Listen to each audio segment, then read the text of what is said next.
Bismillahirrahmanirrahim. Assalamu alaikum dear students. How are you? I hope you'd be fine. This is new syllabus primary mathematics workbook 5B. Chapter number 14 हमने start किया है जिसमें हम 4 sided figures की जो properties हैं उसको डिस्कस कर रहे हैं. आज हम करेंगे पेज नंबर 122, 123. तो वीडियो को एंड तक ज़रूर देखिएगा. अच्छी लगे तो लाइक कमेंट शेयर कीजिएगा. चैनल सब्सक्राइब नहीं किया तो प्लीज़ सब्सक्राइब कर लीजिए. बढ़ते हैं हम वर्कशीट नंबर 1 के क्वेश्चन नंबर 2 की तरफ जिसमें हमसे कह रहे हैं find the unknown marked angle in each figure. ठीक है, तो यहाँ पर मार्क्ड एंगल कौन सा है? ये एंगल ए है.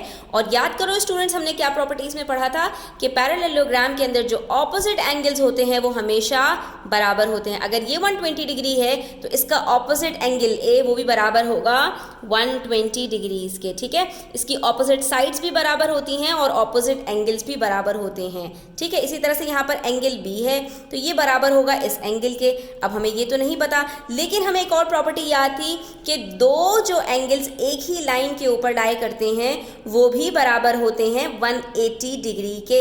इसका मतलब ये हुआ कि ये एंगल बी बराबर होगा 180 माइनस 137 के.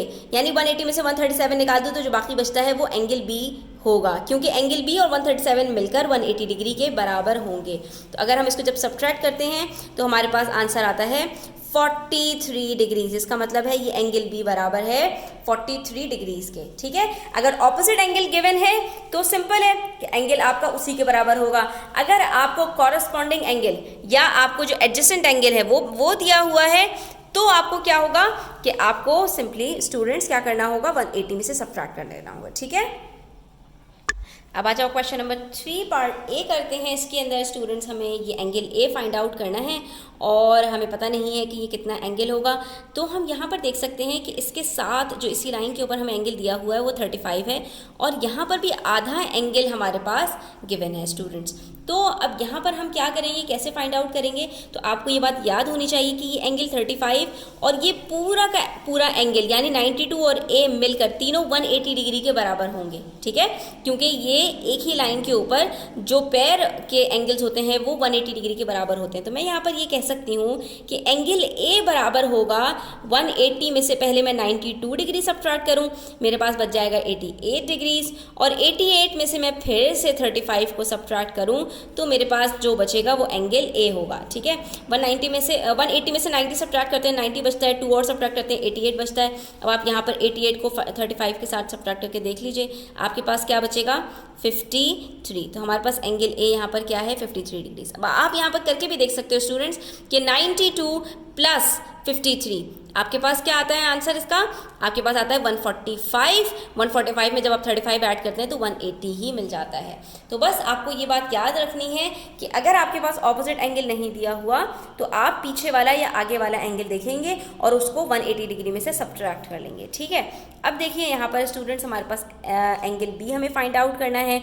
हम यहाँ पर देख सकते हैं कि ये 90 डिग्री बन रहा है. ठीक है, ये डब्बे का मतलब ही यही होता है कि ये 90 डिग्री बन रहा है और आप इसको मेजर करके भी देख सकते हो आपके पास अगर प्रोटेक्टर है कि ये 90 डिग्री है या नहीं है. तो यहाँ पर हम रखकर देख लेते हैं स्टूडेंट्स. ये देखिए हम यहाँ पर इसको रखकर देखते हैं तो हमें ये नज़र आता है कि ये बिल्कुल 90 डिग्रीज़ है. ठीक है, जब ये 90 डिग्रीज़ है स्टूडेंट्स तो इसके ऑपोजिट वाला जो एंगल है वो 115 डिग्रीज़ है. तो ये दोनों भी मिलकर 115 डिग्रीज़ होंगे ना. ठीक है, तो हमने यहाँ पर क्या करना है 115 में से 90 को सब्ट्रैक्ट कर लेना है. ठीक है, हमने जब यहाँ पर सब्ट्रैक्ट किया तो हमें पता चला कि 25 डिग्रीज़ का मतलब है एंगल बी हमारे पास यहाँ पर 25 डिग्रीज़ का है. ठीक है, कितना सिंपल है. अब आपने इसके साथ यहाँ पर 180 डिग्री से माइनस करने की ज़रूरत नहीं थी क्योंकि यहाँ पर इसका जो ऑपोजिट एंगल है वो ऑलरेडी गिवन है. ठीक है, तो 90 और ये एंगल बी मिलकर 115 के बराबर होंगे. तो ये एंगल बी किसके बराबर होगा? 115 में से 90 को सब्ट्रैक्ट कर लीजिए. ठीक है, अच्छा अब आ जाइए स्टूडेंट्स, आपके पास अगेन इसी तरह से कि एक एंगल दिया हुआ है और उसी के साथ जो उसका पेयर है तो उसके अंदर आधा एंगल दिया हुआ है. आपने यहाँ पर क्या करना है, आपने यहाँ पर 63 और 67 को ऐड करना है, 180 में से सब्ट्रैक्ट कर लेना है. तो हम 67 और 63 को जब ऐड करते हैं तो 130 बनता है और 180 में से जब मैं इन दोनों को सब्ट्रैक्ट करूँ यानी 130 को, तो मेरे पास क्या आंसर आता है स्टूडेंट्स? मेरे पास आता है 50 डिग्रीज़. तो एंगल सी बराबर है 50 डिग्रीज़ के. और आप ये देख भी लीजिए 63 प्लस 67 प्लस 50 बनते हैं 180 डिग्रीज़. ठीक है, उसके बाद आ जाइए हमारे पास पार्ट डी है जिसके अंदर हमारे पास एक एंगल दिया हुआ है 130 डिग्रीज़ और उसके बाद यहाँ पर हमारे पास ये 20 डिग्रीज़ है और ये एंगल डी हमें फाइंड आउट करना है। तो बच्चों यहाँ पर एक नई चीज़ सीख लो कि जब भी एक पैरेललोग्राम के अंदर कोई लाइन डायगनली क्रॉस होती है, यानी कि उसको दो ट्रायंगल्स के अंदर इक्वली डिवाइड कर देती है, यानी बीच में से गुजर रही होती है, तो जो दो एंगल्स बनते हैं, चार एंगल्स बनते हैं ना, ये वर्टिकली ऑपोजिट कहलाते हैं। यानी ये जो एंगल 20 इस तरफ है ये बराबर होगा इस एंगल के, ठीक है, यानी ये भी 20 डिग्रीज होगा। और जैसे ये एंगल डी है तो ये भी क्या होगा, ये भी एंगल डी होगा, यानी जितना ये एंगल होगा उतना ही ये एंगल होगा। तो ऐसा करने से क्या फ़ायदा होगा स्टूडेंट्स कि हमें एक ही लाइन के ऊपर दो एंगल्स पता चल गए, सिर्फ एंगल डी रह गया। 130 + 20 होते हैं 150। 180 में से जब हम 150 को सब्ट्रैक्ट करते हैं तो हमारे पास क्या आता है आंसर, हमारे पास आंसर आता है 30 डिग्रीज, ठीक है। इससे हमें पता चला कि ये जो एंगल डी है ये हमारे पास क्या है, 30 डिग्रीज है, ठीक है। यहाँ पर इन्होंने स्मार्टनेस दिखाई कि आपको ये वाला एंगल नहीं बताया बल्कि इसके वर्टिकली ऑपोजिट एंगल बता दिया। तो आपको अगर ये बात पता होगी कि जो वर्टिकली ऑपोजिट एंगल्स होते हैं वो हमेशा बराबर होते हैं, तो आप इसको यहीं से निकाल लोगे, ठीक है। इसी तरह आ जाइए पेज नंबर 123 पार्ट ई पर। यहाँ पर आपके पास अगेन एक पैरेललोग्राम है, एक एंगल 58 डिग्री दिया हुआ है और ये एंगल वर्टिकली ऑपोजिट, यहाँ पर भी ये 58 डिग्रीज होगा, क्योंकि मैंने बताया था ना कि जब बीच में से एक डायगोनल गुजरता है तो जो ऑपोजिट एंगल्स होते हैं वो वर्टिकली ऑपोजिट एंगल्स कहलाते हैं, वो हमेशा बराबर होते हैं। ये एंगल ई है तो ये भी एंगल ई होगा, ठीक है। अब यहाँ पर इन्होंने ये 38 डिग्रीज बता दिया, ये 58 डिग्रीज बता दिया, ये एंगल ई बच गया। आप क्या करें, 58 और 38 को ऐड कर लीजिए, तो ये आपके पास क्या बनता है, ये आपके पास बन जाता है 96 डिग्रीज, ठीक है। अब आपने क्या करना है, 180 में से 96 डिग्रीज को सब्ट्रैक्ट कर लीजिए, आपके पास बच जाएगा 84 डिग्रीज। इसका मतलब है एंगल ई हमारे पास बराबर है 84 डिग्रीज के, ठीक है। तो बस सिंपल क्वेश्चंस हैं स्टूडेंट्स, इसमें परेशान होने की बिल्कुल भी कोई ज़रूरत नहीं है, बहुत ही सिंपल क्वेश्चंस हैं, ठीक है। अब यहाँ पर देखिए पार्ट एफ दिया हुआ है जिसके अंदर एक एंगल 110 दिया हुआ है, उसके साथ वाला जो एंगल है उसमें हाफ 30 डिग्री दिया हुआ है, एंगल एफ पूछा है। तो एंगल एफ आप कैसे कैलकुलेट कर सकते हो, वेरी सिंपल।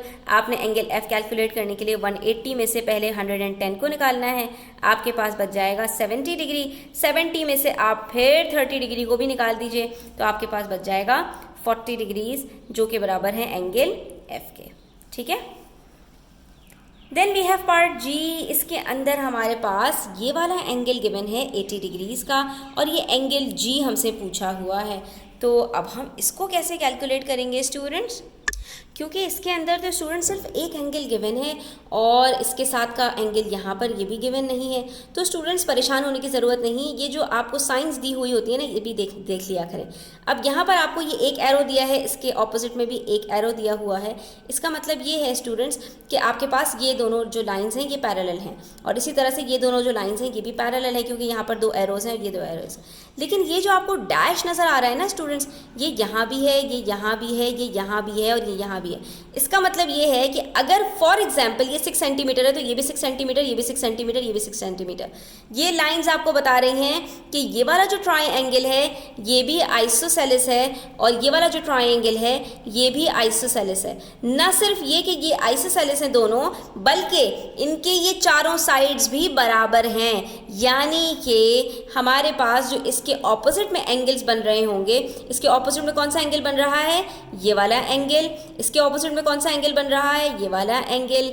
इसके ऑपोजिट में कौन सा एंगल बन रहा है, ये वाला एंगल। और इसके ऑपोजिट में कौन सा एंगल बन रहा है, ये वाला एंगल। तो ये सब एंगल्स हमारे पास बराबर हैं, ठीक है। तो इसका मतलब ये हो गया स्टूडेंट्स कि इसके ऑपोजिट में हमारे पास ये भी 80 डिग्रीज होगा, ठीक है। और यहाँ पर ये दोनों एंगल्स मिलकर, ये जो एंगल जी और ये जो हमें नहीं पता, ये भी एंगल जी के बराबर होगा, ये भी एंगल जी के बराबर होगा और ये भी एंगल जी के बराबर होगा। तो अगर आपको इतनी बात समझ में आ गई तो अब तक आप पहुँच चुके होंगे कि हम आंसर कैसे कैलकुलेट करेंगे स्टूडेंट्स, कि ये जी और जी मिलकर मेरे पास कितने बन रहे होंगे एंगल्स, 180 माइनस 80 डिग्रीज, ठीक है। तो ये मैं कह सकती हूँ यहाँ पर G plus G is equals to 180 minus 80। अब आप कहेंगे ये क्या बात हुई, ये बात हुई कि दो एंगल्स जो एक साथ होते हैं हमारे पैरेललोग्राम के अंदर, तो ये पूरा एंगल है, दो एंगल्स मिलकर, और ये अकेला एंगल, ये तीनों मिलकर 180 डिग्री बना रहे हैं। अगर इस 180 डिग्री में से मैं 80 डिग्रीज को सब्ट्रैक्ट कर दूं तो 2 G तो बच रहे हैं मेरे पास, एक ऊपर वाला G और एक नीचे वाला G। ठीक है। तो ये 2g मिलकर मेरे पास 180 minus 80 that is 2g is equals to 100 degrees. जब 2g 100 डिग्री है तो g कितना होगा 100/2 दैट इज 50 डिग्रीज। ठीक है, तो हमारे पास यहाँ पर ये एक g जो है बराबर है 50 डिग्रीज के। और आप देख लीजिए 50 प्लस 50 100, 100 प्लस 80 180, 50 प्लस 50 100, 100 प्लस 80 180। ठीक है, तो हमें ये बात सिर्फ किससे पता चली, ये जो हमारे पास एरोज दिए हुए थे ना, ये जो एरोज के ऊपर जो सिंबल्स दिए हुए थे, ये इसने हमारी हेल्प कर दी। तो इनको भी आपने कंसिडर करना होता है और इनको भी बड़े गौर से देखना होता है। इसी तरह से पार्ट एच है, इसमें अगेन आपके पास सिर्फ एंगल एक दिया हुआ है, ये वाला एंगल नहीं दिया हुआ और ये एंगल एच आपको कैलकुलेट करना है। अब इसमें आप अगेन ये देख सकते हैं स्टूडेंट्स कि आपके पास ये जो साइड्स हैं ये और ये सब बराबर हैं और इसके अंदर दो ट्रायंगल्स बन रहे हैं। जब दोनों साइड्स बराबर हैं तो ये एंगल 28 है, तो ये भी कितना होगा एंगल 28 होगा, ये भी कितना होगा एंगल 28 होगा और ये भी कितना होगा एंगल 28 होगा। क्योंकि जब चारों साइड्स बराबर हैं तो चारों एंगल्स भी जो बन रहे हैं ये वाला ये वाला ये वाला और ये वाला ये सब भी बराबर होंगे। ठीक है, अब सिर्फ एंगल एच रह गया, तो हम सिर्फ क्या करते हैं स्टूडेंट्स, एक ही ट्रायंगल उठाते हैं और इसी के अंदर हम ये देख लेते हैं 28 प्लस 28 हमारे पास बनता है 56 और 180 में से 56 को माइनस कर देते हैं तो हमारे पास आंसर आ जाएगा एंगल एच का। ठीक है, 180 को ज़रा सब्ट्रैक्ट कर लीजिए, यहाँ पर साइड में रफ वर्क कर लिया करें कभी कभी, वरना कभी कभी हम जब ज़्यादा इस तरह की कैलकुलेशंस कर रहे होते हैं तो कभी कभी हमसे गलती हो जाती है। ये आंसर आ रहा है हमारे पास 124 डिग्रीज। ठीक है, फिर से देख लीजिए ये चारों साइड्स बराबर थी हमारे पास स्टूडेंट्स, इसके ऑपोजिट में ये एंगल है, इसके ऑपोजिट में ये एंगल है। ठीक है, जब एक एंगल गिवन है तो दूसरा एंगल भी कितना होगा 28। इसी तरह से ना सिर्फ ये दोनों बराबर हैं बल्कि ये दोनों साइड्स भी बराबर हैं, तो इसके ऑपोजिट में ये एंगल है, ये भी 28 होगा और इसके ऑपोजिट में ये है तो ये भी 28 डिग्रीज होगा। जब ये वाले सारे एंगल्स पता चल गए स्टूडेंट्स तो चाहे आप ये करें कि यहाँ से ये वाला एंगल पूरा 28 प्लस 28 कर लें और फिर इस साइड को 180 में से सब्ट्रैक्ट कर लें, या एक ट्रायंगल भी आप देख रहे हैं ये ट्रायंगल बन रहा है उसके अंदर दो साइड्स गिवन है, तीसरी साइड निकाल लें। तो आपने जब एक चीज़ सीख ली कई तरीक़ों से आप कभी कभार उसको सॉल्व कर सकते हैं। ठीक है, इसलिए परेशान होने की ज़रूरत नहीं है। आई होप स्टूडेंट्स कि आपको ये काफ़ी हद तक क्लियर हो गया होगा। स्टिल कोई भी क्वेश्चंस क्वेरीज हो तो आप मुझसे कमेंट सेक्शन में पूछ सकते हैं। Thanks for watching the video till the end. Take care, अल्लाह हाफिज़।